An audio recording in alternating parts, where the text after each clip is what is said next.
The night the reactor exploded. The Chernobyl story. Before we begin, welcome to World Stories, the channel where we uncover the most fascinating and mysterious events in human history. If you enjoy powerful, true stories like this, subscribe to the channel and join thousands of viewers exploring the most dramatic moments the world has ever seen. And as you watch this story, I want you to answer one question in the comments. Could a disaster like this happen again today? Now, let's travel back to one terrifying night in 1986. It was just after 1 a.m. on April 26, 1986. Inside the massive Soviet nuclear facility known as Chernobyl Nuclear Power Plant, engineers were preparing for what seemed like a routine safety test. Reactor number 4, one of the largest nuclear reactors in the Soviet Union, hummed with immense energy. The purpose of the test seemed simple. Engineers wanted to see whether the reactor's turbines could generate enough electricity to keep cooling systems running in the event of a power failure. It sounded harmless, routine. But what no one realized was that the reactor was already unstable, and the test about to begin would push it past the point of control. Inside the control room, operators began slowly lowering the reactor's power levels. But something went wrong. Instead of stabilizing, the reactor's energy output dropped dangerously low. In an attempt to recover power, operators removed too many control rods, the devices designed to regulate the nuclear reaction. At that moment, the reactor became extremely unstable. The operators didn't fully understand what was happening, and they didn't realize that they were now sitting in a room controlling a reactor that was becoming increasingly dangerous. Then the test began. At 1:23 a.m., the operators pressed a button to shut the reactor down. But instead of calming the reaction, something catastrophic happened. The reactor's power surged uncontrollably. Within seconds, the energy output increased more than 100 times its normal level.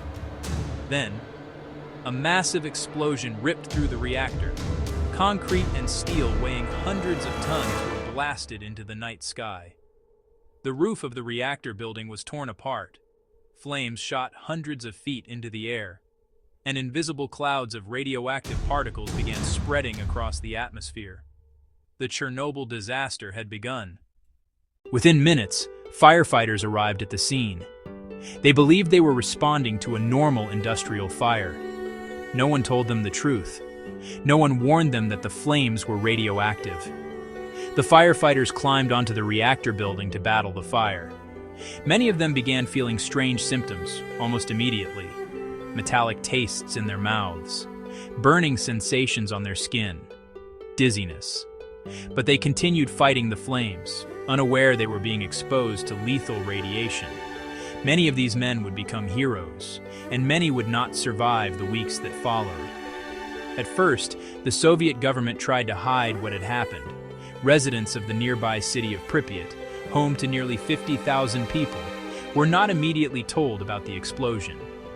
Children played outside, families went about their daily routines, all while invisible radiation spread through the air. It wasn't until 36 hours later that authorities finally ordered the evacuation of the city. Buses arrived. Residents were told they would return in a few days, but they never would. Pripyat remains abandoned to this day. Meanwhile, radioactive clouds drifted across the continent. Radiation detectors in countries like Sweden and Germany began detecting dangerous levels of radiation. At first, scientists were confused. Then they realized something horrifying. The radiation was coming from the Soviet Union. Only then did the world begin to understand the scale of the disaster. Thousands of soldiers, engineers, and workers were sent to contain the catastrophe. They became known as the liquidators. Their mission was almost impossible. They had to clean radioactive debris from the reactor site and construct a massive concrete structure to contain the radiation. Many of them worked in extremely dangerous conditions. But without their sacrifice, the disaster could have become far worse. Eventually, the damaged reactor was sealed inside a giant structure now known as the Chernobyl New Safe Confinement. Even today, it remains one of the largest moving structures ever built. Today, the region around Chernobyl Nuclear Power Plant is known as the Chernobyl Exclusion Zone. Entire towns stand abandoned. Schools, hospitals, and apartment buildings remain exactly as they were when residents fled. Nature has slowly reclaimed the land, but the radiation will remain for hundreds of years. The Chernobyl disaster changed how the world viewed nuclear power forever. It revealed how dangerous technology can become when mistakes, secrecy, and human error collide.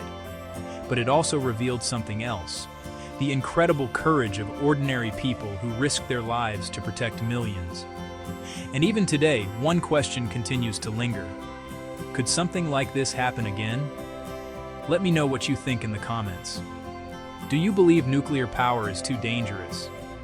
Or is it still necessary for the future of energy? Before you go, don't forget to subscribe to World Stories for more powerful true events, mysteries, and stories that change the world.